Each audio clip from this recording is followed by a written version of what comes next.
Let us turn our attention now to the most complicated issue of the course, the relationship between Africa and the AIDS pandemic. AIDS causes the immune system to fail, and in some ways we are immune to the enormous problems that AIDS creates in Africa and elsewhere.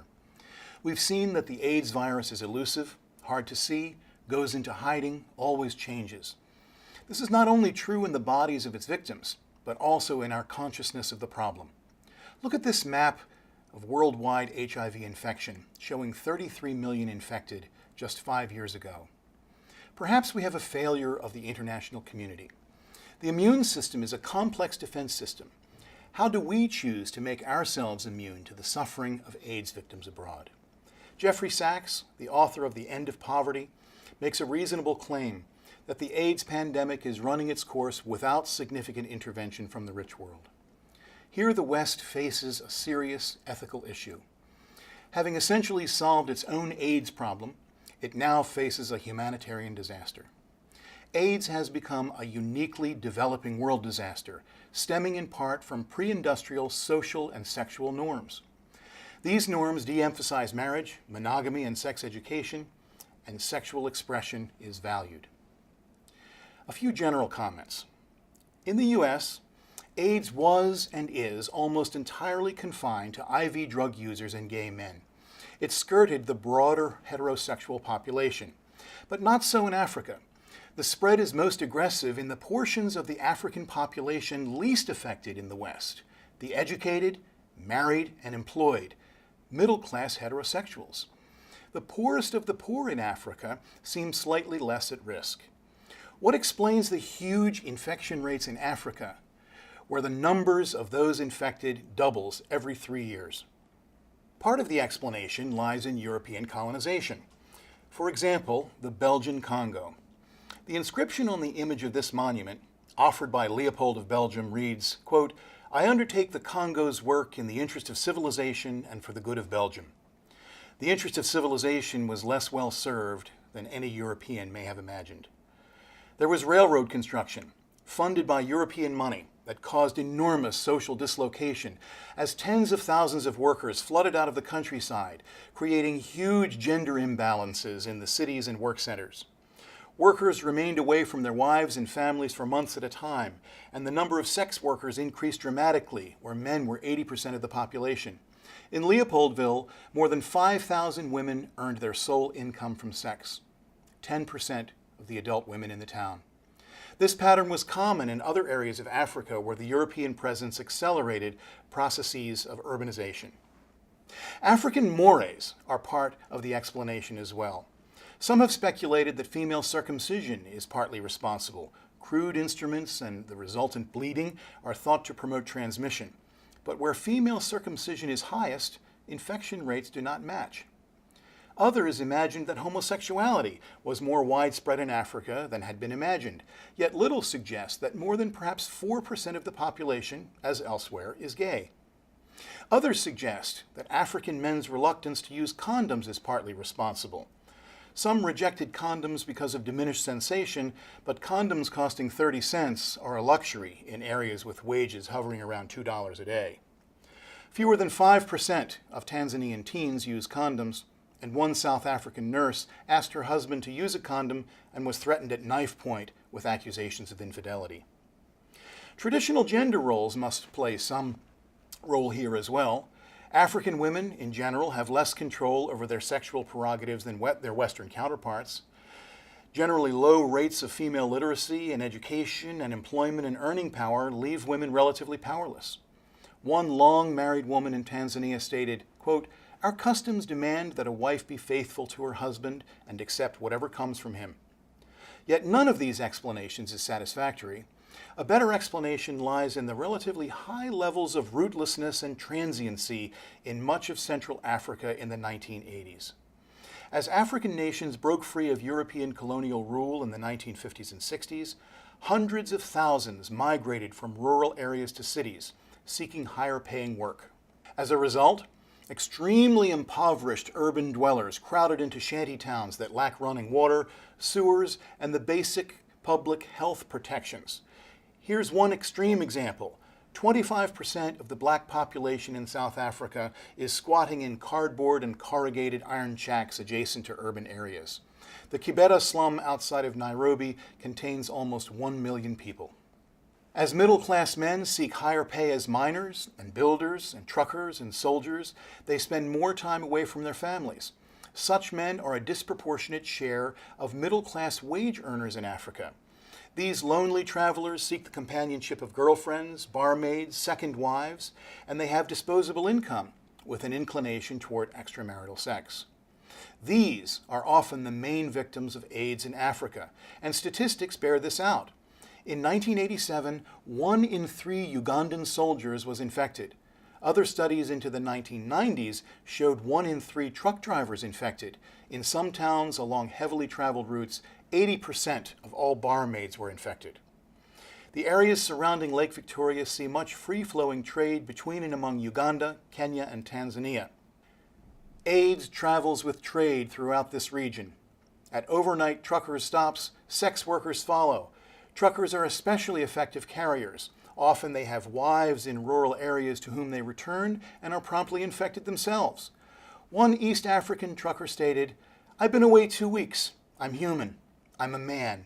I have to have sex. Sex is natural. Sex is not like beer or smoking. Unless you castrate the men, you can't stop sex." And most drivers do not use condoms. Take a look at this video clip, Migration and HIV in Tanzania.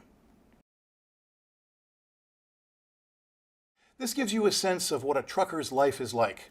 Peer pressure from other drivers, the danger of being attacked on the road, low pay, reluctance to miss work for any reason. And the woman sex worker interviewed was forced to work, and she is obviously informed about HIV and AIDS, but feels she has no choice. One essential reality obtains in parts of Africa. Male sexual promiscuity is generally socially accepted. The American advisor to the Kenyan Ministry of Health stated, quote, "It was my impression that sex was as natural as feeding, as opposed to eating or dining, and without the ego involvement and acceptance rejection that plagues our culture. The Western view of sex, permeated with our ideas of right or wrong, just doesn't compute." In fact, a large percentage of African men have extramarital partners, a city wife, a second wife, a permanent girlfriend. Many go to a second office after a work, a local hotel that rents rooms by the hour. 40% of Zimbabwean men admitted to extramarital sex. In Nigeria, the figure is 50%. One observer remarked, "The educated elite, painfully built up from nothing over the last 20 years, is especially hard hit by AIDS because it is they who can best afford to run around with many women, and having many women is a status symbol, part of the image of a successful African male." A 1985 study showed that the median number of sex partners for infected men in the previous year was 32. Prostitution is another key vector. One 1986 survey showed that 2/3 of prostitutes of, quote, low socioeconomic status in East and Central Africa were infected, and in Nairobi, as much as 90%. Changing economic circumstances led to different types of women to have sex in different kinds of ways. Desperate women at the poverty line, but others too. Married women to engage in sex for pay for extra family income.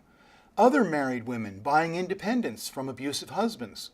And, much less frequently, but sometimes just as dangerously, female students offsetting the cost of tuition.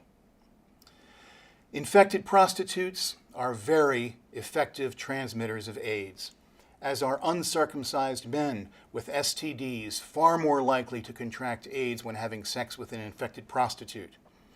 And all of this is exacerbated by the presence of TB. When accompanied by HIV, the TB bacillus becomes many times more virulent, making the woman much more infectious to others. One World Health Organization official states, "TB and HIV are feeding off each other at an alarming rate. When they're together, they multiply each other's impact." By the mid-1990s, AIDS created a new epidemic. TB incidence among HIV patients is estimated between 30 and 50%. Now let's look at 2 countries with 2 responses. The first is Uganda. The Ugandan president, Yoweri Museveni, led a public campaign to educate his population. He emphasized the ABC program: abstinence, be faithful, and condom use. The program was generally effective and rates of infection declined.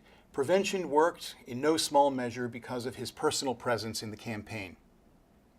But in South Africa, we have a very different story and a very different reality. There, many Africans immigrated to South Africa looking for work in the gold mines around Johannesburg. There we have a large influx of single men congregating in areas with employment opportunities to bring hundreds and hundreds of sex workers and the accompanying risks of infection and spread. Part of the story of AIDS in South Africa is tied to its recent political history. In 1990, when Nelson Mandela was released from prison, only 1% of the South African population was infected.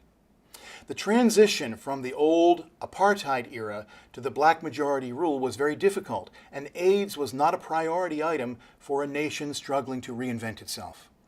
In 1994, Mandela became president and saw his main job as reconciliation between black and white, and he delegated the AIDS issue to his subordinate, Thabo Mbeki. Mandela barely mentioned AIDS in his 5 years as president. While he remained silent, infections doubled every year from 1995 to 1999, and the few efforts at prevention were resisted in townships because of holdover attitudes from the old apartheid era. Mbeki came to power in 1999 and immediately questioned the relationship between HIV and AIDS, heavily influenced by denialist literature produced by Peter Duesberg, material that had been long discredited by serious medical professionals. This governmental denial reinforced ignorance about AIDS. Mbeki banned AZT, which can prevent transmission from mother to child, as well as the triple cocktail, from all government hospitals, claiming that the drugs were too toxic. By 1999, 20% of South African adults were infected. At a conference in Durban in 2000, Mbeki spoke, claiming that AIDS was caused by poverty, not by a virus. Though he was terribly, terribly misguided, he was partially right. AIDS in Africa and throughout the developing world is a function of poverty, poverty that the developed world can ill afford to continue to ignore.